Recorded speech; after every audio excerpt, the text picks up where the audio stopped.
I should have uploaded this video on my other channel, the one where I talk mostly about entertainment, but I guess this is a way for me to advertise that that other channel exists, because I noticed a lot of people don't even know that I'm uploading on another part. So, link in the description. If you're not checking my other channel, you're missing half of my work.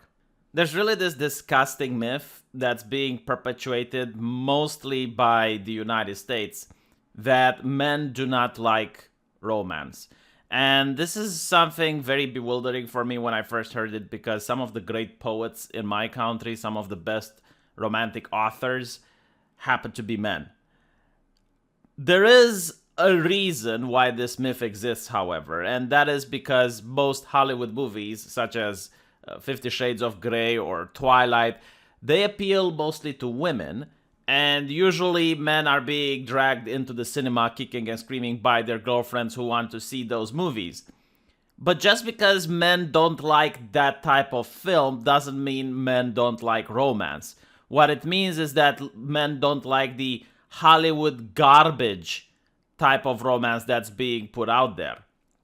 You see, most of these movies or, romantic books that Hollywood and American culture puts out there, they don't cater to men at all. It's all about some average woman that doesn't really have anything going for her, all of a sudden finding herself in the attention of a very rich and wealthy love triangle. And she has to decide, will I stay with this very wealthy rich Chad, or do I go with this other very wealthy and rich Chad? And usually she ends up sleeping with both before deciding to go with one of them, the other one probably dying, self-sacrificing, or something else for her. Like, the whole purpose of these romance novels, I guess, are to make the woman the most desirable aspect in the universe. Like, she becomes the center of the entire show, and there is no character building there. There is nothing. Like, if you look at the main girl from 50 Shades of Grey, there is literally no character building whatsoever, because she's an empty vessel. That's how the West makes these movies, is for any woman to be able to put herself into the role of the girl that's desired by two very wealthy and absurdly rich individuals. So I don't think there's anything wrong with these types of movies or this type of fiction. If women want to see these things, that's great, but it's not something that appeals men. Men seem to really enjoy mangas. If you look at certain manga, for example, Rental Girlfriend, it's a manga so popular that it's got an anime, you will find out what men really like, and it's quite innocent, believe it or not, in its appearance, because you would think most men just like to watch porn. And while that is true, there is a difference between porn and romance. So when you look at the Rent a Girlfriend anime, and I'm going to go into spoiler territory here, on the surface, yeah, it does look like the reason men like it is because it has very pretty girls in it. But I don't think that having pretty anime girls is enough to get a manga to be a bestseller, especially not to get an anime adaptation. So there is a little more of a deeper meaning. Now, when you look at the plot, you suddenly understand why it is so popular. The main character is a university student who is fairly competent in his academic achievements, and he is over the moon. He is very happy that he's got a very beautiful girlfriend. And within the first minutes of the anime, the beautiful girlfriend dumps him by saying, hey, I found another guy. I hope that's okay with you. And then she blocks him from social media. Now, the reason it captivates me as a guy is due to relatability. We are not presented a fantastic character like an average woman that has two billionaires foaming over her.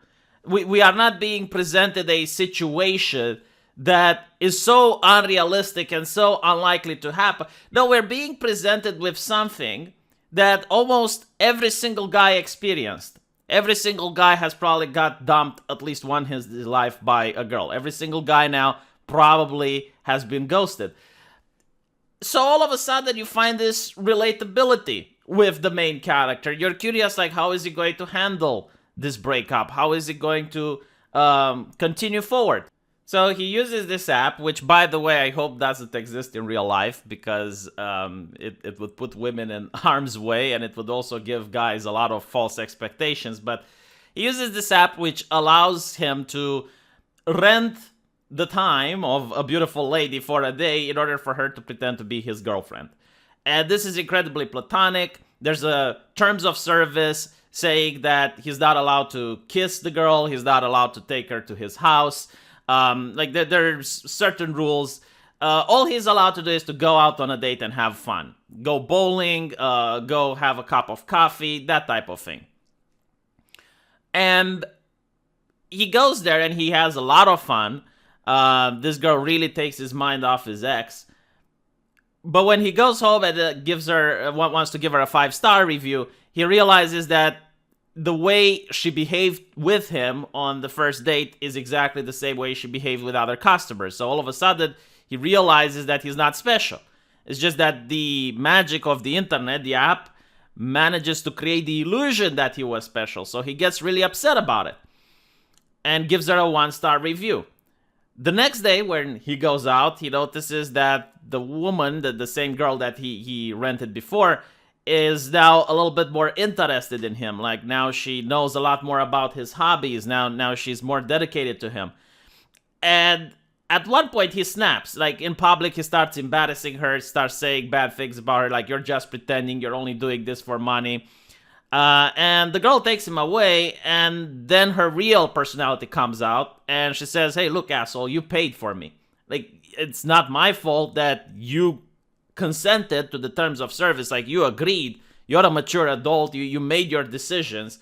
Why would you consent to the app if you had different expectations?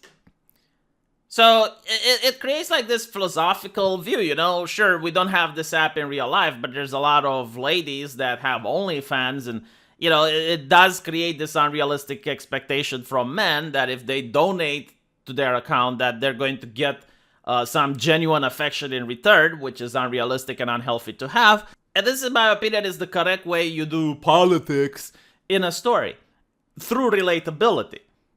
And without shoving down the reader's throat the correct answer. It does provide both sides of the issue. Like, on one hand, sure, you have these very beautiful, very charismatic women that take advantage of teenage guys and their fat wallets by, using the magic of the internet to create the illusion that they're interested in them. And on the other hand, you have the guys themselves, which buy into the illusion and is their fault for buying into. You're not being lectured which side is correct. You're just being presented with both hands of the argument. Like, the guy doesn't come from a very wealthy family. His parents make a lot of sacrifices so that he can be at university.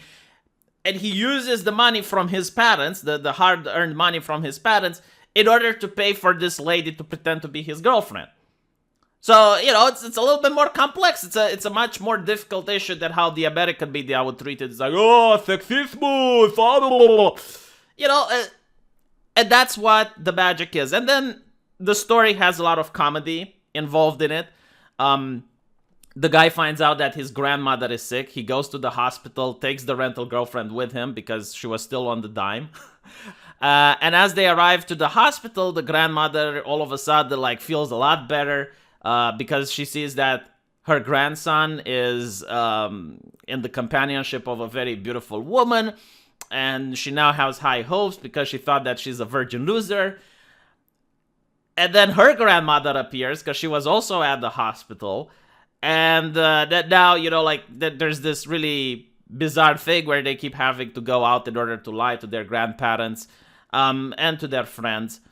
And they happen to live next to each other. You have these coincidences, I agree, but they're not so bizarre like in American media. It's like, oh, you're an average girl that doesn't really have anything going for her. You're not smart, you're not clever, you don't have a good job, you're not rich, you're not very beautiful looking. Oh, here's 2 billionaires that are foaming over you.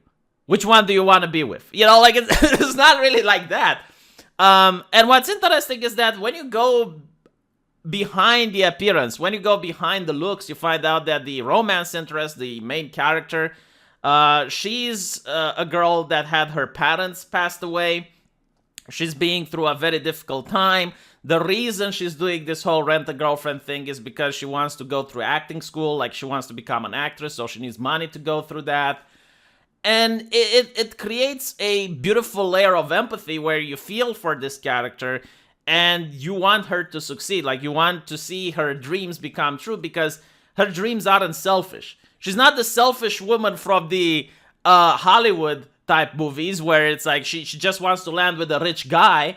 No, like here, like she could actually do that. Like she actually has the opportunity several times in order to land with some clients that are incredibly wealthy. No, she just wants to improve herself as a person so that she can fulfill the dream that she has, which is mostly to please her grandmother by becoming an actress and seeing her grandma star in a film. So it's very innocent like all of this story is very, how should I say, like pure of heart if you manage to go through the undertones.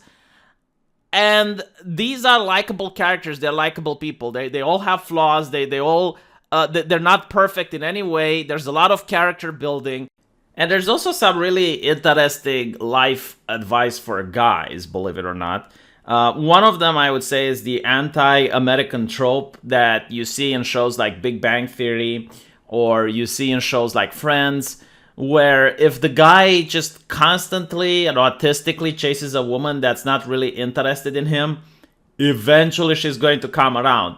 And the way this show manages to put that trope on its head is that there is another girl which is infatuated by the main character. Like, she really wants to be with him, like she even wants to have sex with him, but the main character doesn't want to because he is focused on trying to get the love interest. And that happened to me as well in real life. Like, you understand just how annoying people that are way too insistent, like they don't get the hint that you're not interested, can be.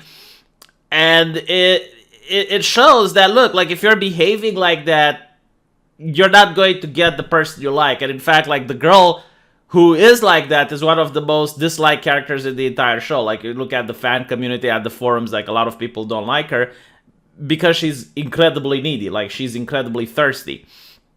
And by the way, this being a Japanese comedy romance manga, they usually don't end well, so it's quite possible that the main character isn't going to end up with the girl. And another really interesting life advice is that the reason he doesn't end up with the girl, despite doing a lot of things for her, is because he just doesn't want to confess his feelings. Like, he doesn't want to man up. He doesn't want to take the risk where he goes up to her and confesses that he actually has feelings for her, and he wants to take the relationship to a next level. And because he avoids doing that, the girl, even though it's at this point it's obvious that she likes him back, she just doesn't want to be with someone that doesn't take the risk, that doesn't just come out and say that she loves her, willing to face rejection. So that's and this is like the major difference between Western comics and manga. And Westerners, they look at this, like you have like this fat lady journalist which is going to get her chair to squeak while surrounded by cat piss, and is going to, sexy film, oh, look at this, oh, it's so sexy, because they're not even interested in looking at why this is successful, so they can at least try to copy it. And honestly, I don't think for 1 second that the people in California from Marvel or DC would even be capable of creating such characters that would have such relatability. Simply putting a titty on your screen and saying that, oh yes, this is going to sell, doesn't work anymore in 2021. I hope you like this review. Let me know what you think. There's a lot more that I haven't talked about in case you want to see the anime or you want to read the manga. It's a really good read. Like, trust me, I would be really, really curious to know if you're the type of person that doesn't like romance at all, never touched any romantic movie, never looked at any romantic anime. If you can watch one episode of this and you will like it. Like, I would genuinely like to see in the comment section, hey, you know what? Like, I hated the idea. I was bored by your description. I didn't think it's interesting, but I watched one episode and here's what I think. I would love to get some feedback because I'm really curious. I genuinely think that the idea that men don't like romance is not true. What I think is true is that Americans cannot create romance that men enjoy. I'll see you guys in the comment section. Take care.